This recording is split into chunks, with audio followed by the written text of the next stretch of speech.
गर्मी इस वक्त तेज है और ऐसे में मध्य प्रदेश के जबलपुर से आपको दिखाते हैं क्या है जनता का मूड।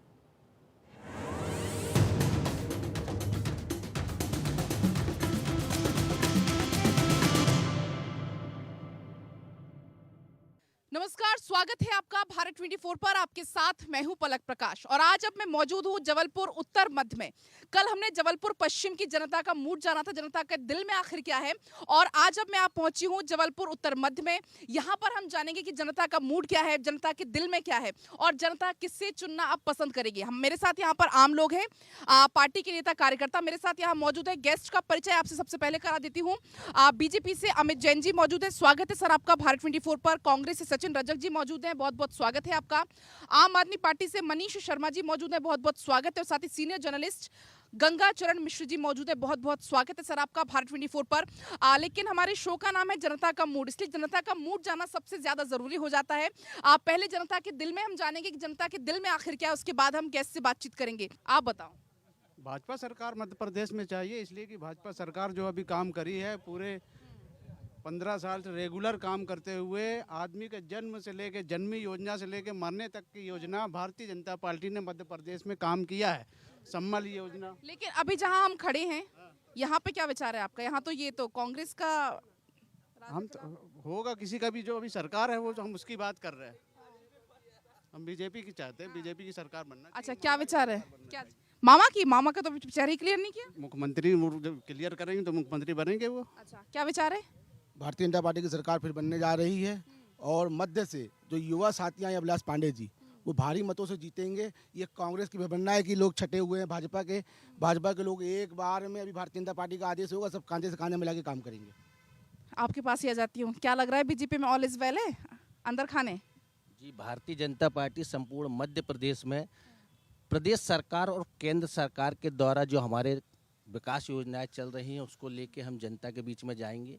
पिछले 18 वर्षों से मध्य प्रदेश में भारतीय जनता पार्टी की सरकार है और इसके पहले यदि हम इसको कैसे फतेह करेंगे इस सीट को? कांग्रेस पिछली बार तो झटका लग गया था। देखिए, बीजेपी भारतीय जनता पार्टी, अभिलाष पांडे भारतीय जनता युवा मोर्चा के प्रदेश के अध्यक्ष रहे। हमारे अभिलाष भाई ने उपचुनाव में जो इसके पहले उपचुनाव प्रदेशों में हुए उसमें कई सीटों को जिताने का काम किया है। अभिलाष पांडे किसी परिचय को मोहताज नहीं हो। मुझे ऐसा लगता है कि हमारे जो विरोधियों, विशेषकर कांग्रेसियों ने अभिलाष भाई की सक्रियता से घबराकर यह जो बाहरी का नारा दिया। ये तो वक्त बताएगा कि घबराया कौन है। भारतीय जनता पार्टी को अपने लोगों से लड़ना है। हमारे का चुनाव तो जनता लड़ रही है। 5 साल माननीय विधायक जी ने सड़कों पर रहे, जनता के सुख दुख में उठे बैठे हैं। अभिलाष जी तो 4 दिन पहले, अब इनको तो वार्ड भी नहीं मालूम और गलियां नहीं मालूम है। जब तक गलियां समझेंगे जब तक चुनाव खत्म हो चुका होगा। तो क्या जरूरत आन पड़ी है? देखिए, ये बहुत बड़ी गलतफहमी में है हमारे मित्र कांग्रेस के। अभिलाष पांडे जी इसी धरती में जन्म हुए हैं, वो कोई बाहर से नहीं आए हैं। और क्या अभिलाष पांडे जी युवा मोर्चा के अध्यक्ष रहे होंगे, लेकिन ये लोगों को मालूम होना चाहिए कि वो जबलपुर के लोकल प्रत्याशी नहीं है। मंडला जिले की निवास विधानसभा सीट में निवास करते थे। यहाँ छात्र जीवन के रूप में, स्टूडेंट के रूप में यहाँ पर आए, फिर यहाँ राजनीति करने लगे। तो बाहरी प्रत्याशी है, जनता नकारेगी उनको।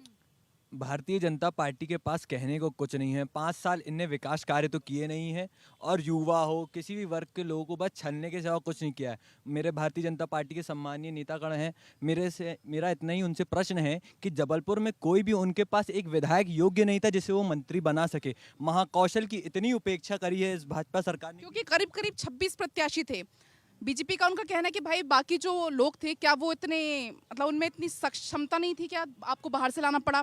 और दूसरा, ये वो सीट है, फिलहाल आपको हम ये जानकारी दे दें कि जो हाल ही में काफी सुर्खियों में रही, काफी हंगामा इस सीट को लेकर हुआ है। पहले तो मैं आपको मैडम एक बात स्पष्ट करना चाहता हूं कि जो वर्तमान विधायक है विनय सक्सेना जी, वो खुद यहाँ के एक बाहरी प्रत्याशी हैं, पूर्व विधानसभा में निवास करते हैं। इसलिए ये तो कोई मुद्दा है ही नहीं। वो इस शहर के हैं, चाहे अभिलाष पांडे जी हो।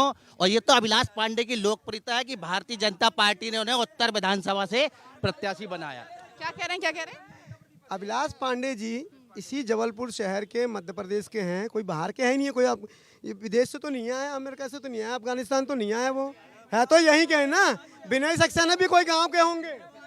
अभिलाष पांडे यहीं के हैं, निवास में पहले निवास करते थे, अभी पश्चिम में निवास करते हैं, बहुत दूर के नहीं है। चलो, बीजेपी कांग्रेस को तो हमने सुन लिया, अब आम आदमी पार्टी को सुनना है। मैं आप सभी का अभिवादन करता हूं। मैं आम आदमी पार्टी पहली बार फुल फ्लैश में चुनाव लड़ रही है मध्य प्रदेश में 230 विधानसभा में। अभी जबलपुर की 4 सीट डिसाइड की जा चुकी है। उत्तर मध्य में एक ब्राह्मण और एक जैन चेहरे पे अभी विचार चल रहा है और बहुत संभावित है कि आजकल में वो घोषित कर दिया जाएगा। देखिए, जैसा कि आरोप लगा रहे हैं एक दूसरे को, बाहर का है बाहर का है, हम बाहर का नहीं लाएंगे, हम उत्तर मध्य का ही प्रत्याशी लेकर आएंगे। दूसरी बात, हम क्या कह रहे हैं वो? मैं आपको बता दूं, इनका जवाब दे रहा हूं कि हमारे जो नगरीय निकाय चुनाव हुआ था उसमें हमारा एक महापौर है और 70 पार्षद आए हैं और लगभग 350 से ज़्यादा सरपंच आए हैं। और इस क्या जबलपुर की बात करना चाहिए, मध्य विधानसभा में खड़े हैं। विनय सक्सेना जी के विकास कार्यों को बताएं। अगर आम आदमी पार्टी का इतना ही अहम रोल है तो कितने नगर निगम चुनाव में जबलपुर में पार्षद जीते, कितना मत प्रतिशत रहा है महापौर चुनाव में, आप इतना बता दीजिए मेरे को।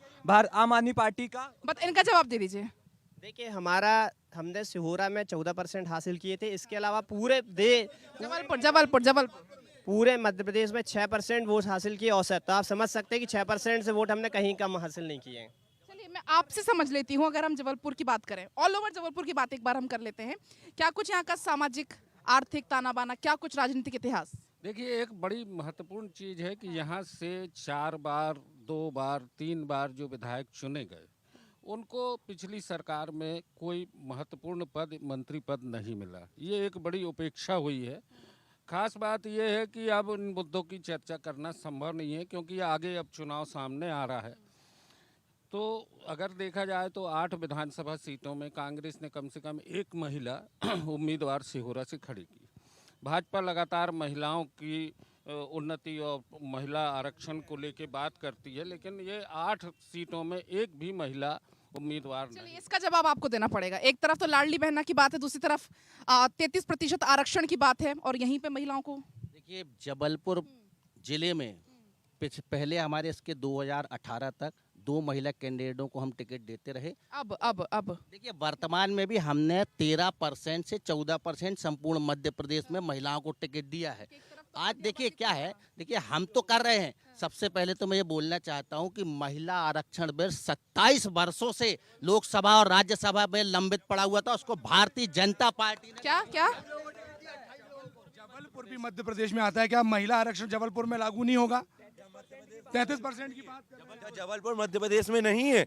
मैं इनसे पूछना चाहता हूँ, जो बोलते हैं नहीं मैंने आरक्षण दिया है, 3 बार थी सिटिंग विधायक थी, टिकट काटना, ऐसी क्या मजबूरी आ पड़ी? भारतीय जनता पार्टी जीत से हार से घबरा रही है, इसलिए उन तो 3 बार थी विधायक थी, टिकट काटना पड़ी। जवाब दीजिए, घबरा गए हैं क्या?